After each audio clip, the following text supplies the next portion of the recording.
Good morning students. आज हम लोग क्लास 12th केमिस्ट्री में 16th ग्रुप एलिमेंट का सबसे इम्पोर्टेंट कंपाउंड सल्फर डाइऑक्साइड देखेंगे। इसका हमने मेथड ऑफ प्रिपरेशन देख लिया है। आज हम लोग इसकी केमिकल और फिजिकल प्रॉपर्टीज़ देखेंगे। तो केमिकल और फिजिकल प्रॉपर्टीज़ में जैसा कि आप लोग जानते हैं कि सबसे पहले हम लोग फिजिकल प्रॉपर्टीज़ देखेंगे। तो सल्फ़र डाइऑक्साइड क्या होती है, आप देख सकते हैं यहाँ पर कि सल्फ़र डाइऑक्साइड सल्फ़र का ऑक्साइड है और इसका फार्मूला है SO2। तो इस कंपाउंड को हमको पढ़ना है, इसे हम लोग सल्फ़र डाइऑक्साइड कहते हैं। अगर भौतिक गुण की बात करेंगे तो सल्फ़र डाइऑक्साइड बैड स्मेल वाली कलरलेस गैस होती है। तो आप यहाँ पे देख सकते हैं कि बैड स्मेल वाली कलरलेस गैस होती है। ये वायु से 2.2 गुना भारी होती है। अगर थर्ड की बात करेंगे तो यह विषैली गैस होती है तथा यह श्वसन संबंधी विकार उत्पन्न करती है। मतलब ये है कि अगर आप इसको ज़्यादा मात्रा में सूंघते हैं तो इससे आपको श्वास नलिकाओं में विकार उत्पन्न हो सकता है। आप यहाँ पर देख सकते हैं कि जो फोर्थ इसका फिजिकल प्रॉपर्टी है वो क्या बोल रहा है, ये बोल रहा है कि जल में ये अतिविलेय है। SO2 गैस जल में अतिविलेय होती है और ये जल में घुलकर सल्फ्यूरस एसिड बनाती है जिसका फार्मूला होता है H2SO3। इसको हम लोग सल्फ़र डाइऑक्साइड जल भी कहते हैं। सल्फ़र डाइऑक्साइड जल अगर आता है तो आप उसका फार्मूला बोलेंगे H2SO3। तो आप देख सकते हैं कि ये बैड स्मेल वाली कलरलेस गैस होती है।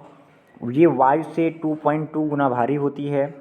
यह विषैली गैस है और ये जल में सल्फ्यूरस एसिड बनाती है, मतलब सल्फ़र डाइऑक्साइड जल बनाती है। तो यहाँ पर हम ये देख सकते हैं कि सल्फ़र डाइऑक्साइड को आप बहुत ही कम दाब यानी कि 2 वायुमंडलीय दाब पर द्रवित कर सकते हैं। केमिकल प्रॉपर्टी की बात करेंगे तो सबसे पहले आप देख सकते हैं कि ये जो केमिकल प्रॉपर्टी है इसमें हम लोग कंबक्शन देखेंगे इसका कि ये क्या ज्वलनशील होती है, ज्वलनशील नहीं होती है। तो SO2 जो होती है वो उसमें ज्वलनशीलता नहीं होती, यह न तो जलती है और न ही जलने में सहायक होती है।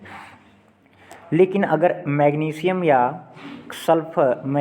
पोटेशियम को अगर हम SO2 में ले जाते हैं तो वो जलती रहती है। मतलब ये है कि मैग्नीशियम को आप जला करके SO2 गैस में अगर SO2 गैस के ऊपर ले जाएंगे तो वो जलती ही रहेगी, अर्थात ये जलने में सहायता करती है। लेकिन जनरली ये जलने में सहायता नहीं करती है, ना ही खुद जलती है। तो रिएक्शन आप देख सकते हैं यहाँ पर, ये अगर मैग्नीशियम का रिएक्शन आप कराएंगे SO2 के साथ में तो ये मैग्नीशियम ऑक्साइड बना लेगी। मैग्नीशियम ऑक्साइड बनने के कारण ये जलती ही रह जाती है और सल्फ़र आपका एस्टिमेट हो जाता है। यहाँ पर अगर हम देखें पोटेशियम है, पोटेशियम सल्फ़र डाइऑक्साइड के साथ में रिएक्शन करके ये आप देख सकते हैं पोटेशियम सल्फाइड बनाती है। तो हमने यहाँ पर एक केमिकल प्रॉपर्टी देखी है SO2 की।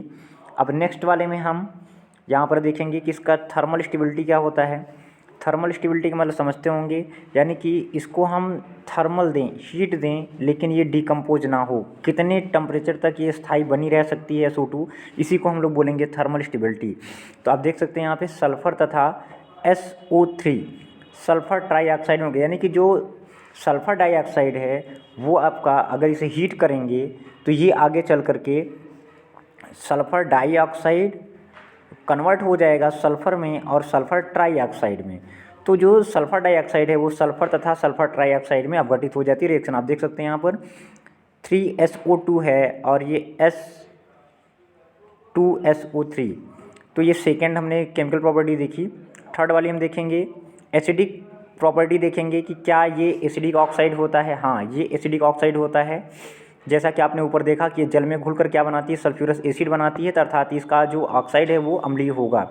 और आप देख सकते हैं कि जो इसका ऑक्साइड होता है वो रेड लिटमस को कन्वर्ट कर देता है ब्लू में। इसका मतलब इसमें एसिडिक प्रॉपर्टी होती है। सल्फ़र जल के साथ में मिलकर, सल्फ़र डाइऑक्साइड जल के साथ में मिलकर सल्फ़र डाइऑक्साइड जल बनाती है, जैसा कि आप देख सकते हैं H2SO3। आप देख सकते हैं कि अगर इसको हम लोग बेस से रिएक्शन कराएं, अगर ये एसिडिक है तो इसका अगर हम बेस से रिएक्शन कराएंगे तो साल्ट बनना चाहिए, हाँ, तो क्षार के साथ में रिएक्शन करेंगे तो आप देख सकते हैं यहाँ पर NaOH एक क्षार लिया हमने, इसमें सल्फर डाइऑक्साइड रिएक्ट करा दिया तो ये सोडियम हाइड्रोजन सल्फाइड बनाती है। सोडियम हाइड्रोजन सल्फाइड, इसका फॉर्मूला होता है NaHSO3। अगर हम एक्सेस में ले लेते हैं NaOH को तो सल्फर डाइऑक्साइड एक्सेस NaOH से रिएक्शन करके सोडियम सल्फेट, ये Na2 होना चाहिए यहाँ पर, Na2SO3 वाटर बना लेती है। इसी प्रकार से अगर हम कैल्शियम हाइड्रोक्साइड का रिएक्शन करा दें SO2 के साथ में तो ये कैल्शियम सल्फाइड बना लेती है। तो आपने देखा यहाँ पर कुल 4 प्रॉपर्टियाँ हमने देख लिया। पहला क्या देखा? पहला हमने ये देखा कि ये दहन में सहायक होती है कि नहीं सहायक नहीं होती, लेकिन मैग्नीशियम और पोटेशियम को अगर जला करके SO2 गैस में रखा जाए तो वो जलती ही रहती हैं, अर्थात मैग्नीशियम और पोटेशियम को जलने में ये सहायता करती हैं। सेकेंड हमने देखा उसमें स्थायित्व, थर्मल स्टेबिलिटी। अगर हम लोग गर्म करेंगे SO2 को तो सल्फ़र और सल्फ़र ट्राइऑक्साइड में अपघटित हो जाएगी। और देखेंगे कि ये जो सल्फ़र डाइऑक्साइड होता है इसका ऑक्साइड जो है वो अम्लीय होता है। क्षारों के साथ अभिक्रिया करके ये हाइड्रोजन सल्फाइड बनाती है या सोडियम सल्फाइड बनाएगी।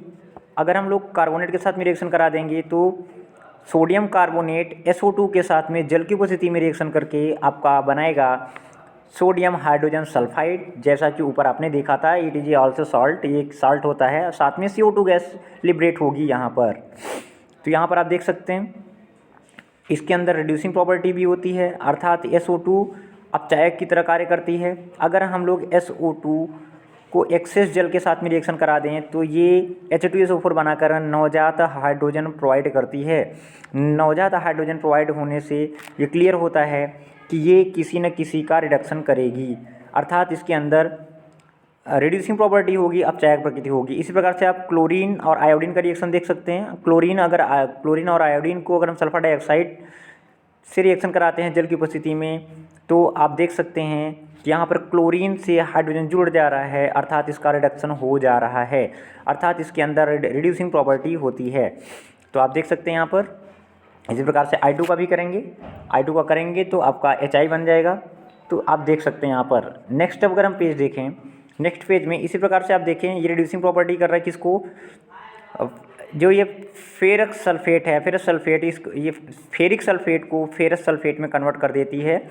इसी प्रकार से FeCl3 को ये FeCl2 में कन्वर्ट कर देती है। तो आप देख सकते हैं यहाँ पर कि SO2 गैस जो है वो SO2 गैस वो रिडक्शन कर रही है। ब्लीचिंग एक्शन भी होता है, अगर हाइड्रोजन ये दे रही है तो इसमें ब्लीचिंग एक्शन भी होता है। नवजात हाइड्रोजन मिलने के कारण ये ब्लीचिंग एक्शन करती है, अर्थात ये किसी भी सब्सटेंस के कलर को उड़ा सकती है। सल्फर डाइऑक्साइड किसी भी सब्सटेंस पे डाल देंगे तो वो डीकलराइज हो जाएगा इन प्रेजेंस ऑफ मॉइस्चर। इसके अंदर असंतृप्तता होती है, मतलब SO2 में डबल बॉन्ड होता है। जो जिसमें असंतृप्तता होती है, जिसमें डबल बॉन्ड होता है, वो आपका एडिशन रिएक्शन देती है। तो यहाँ पर आप देखते हैं कि जो सल्फ़र है, सल्फ़र डाइऑक्साइड वो ऑक्सीजन के साथ में SO3 बना रही है, अर्थात ये एडिशन रिएक्शन दे रही है in presence of vanadium pentoxide at 573 kelvin. तो आप देख सकते हैं यहाँ पर इसी प्रकार से SO2 अगर Cl2 के साथ में रिएक्शन करती है तो ये एडिशन रिएक्शन देती है, सल्फ्यूरिल क्लोराइड बनाती है। बहुत इंपॉर्टेंट है, याद रखिएगा इसका फॉर्मूला SO2Cl2। इसी प्रकार से PbO2 है, लेड का ऑक्साइड है, अगर इसे सल्फर डाइऑक्साइड के साथ में रिएक्ट करा दें तो लेड सल्फेट बन जाता है, जो कि आप देख सकते हैं कि एडिशन रिएक्शन है। SO2 डायरेक्टली जाकर के इससे जुड़ जा रही है। इसके अलावा इसमें ऑक्सीडाइजिंग प्रॉपर्टी भी होती है, जिस प्रकार से रिड्यूसिंग प्रॉपर्टी होती है उसी प्रकार से इसमें ऑक्सीडाइजिंग प्रॉपर्टी भी होती है। अगर हम लोग हाइड्रोजन सल्फाइड यानी कि H2S का रिएक्शन SO2 के साथ में करा दें तो सल्फर एस्टिमेट हो जाता है और वाटर रिलीज हो जाता है। इसी प्रकार से आयरन SO2 के साथ में रिएक्शन करके फेरिक ऑक्साइड देता है और फेरिक सल्फेट देता है, फेरिक सल्फाइड देता है। अगर हम इसी प्रकार से टिन का रिएक्शन कराएं SO2 के साथ में तो टिन भी SO2 के साथ में रिएक्शन करके SNO यानी कि टिन ऑक्साइड और टिन सल्फाइड देती है। तो आपने देखा यहाँ पर कि जो सल्फर डाइऑक्साइड होती है वो एडिशन रिएक्शन देती है, क्योंकि इसमें असंतृप्तता होती है, अर्थात डबल बॉन्ड होता है। इसी प्रकार से अगर हम देखें इसका यूज क्या है तो यूज हम देखेंगे तो यूज आप देख सकते हैं यहाँ पर कि यूजेज क्या हैं। यूजेज आप देख सकते हैं की यूजेज में H2SO4 के फॉर्मेशन में इसका उपयोग किया जा सकता है, SO2 का सल्फाइड के फॉर्मेशन में इसका उपयोग किया जा सकता है, वुल तथा सिल्क के विरंजन में किया जा सकता है, कीटाणुनाशी के रूप में यूज किया जा सकता है, रेफ्रिजरेंट के रूप में यूज किया जा सकता है और एंटी क्लोर के रूप में यूज किया जा सकता है। तो ये हमने आपको पूरा SO2 यानी सल्फर डाइऑक्साइड जो कंपाउंड है उसकी फिजिकल एंड केमिकल प्रॉपर्टी यहाँ पर एक्सप्लेन की है।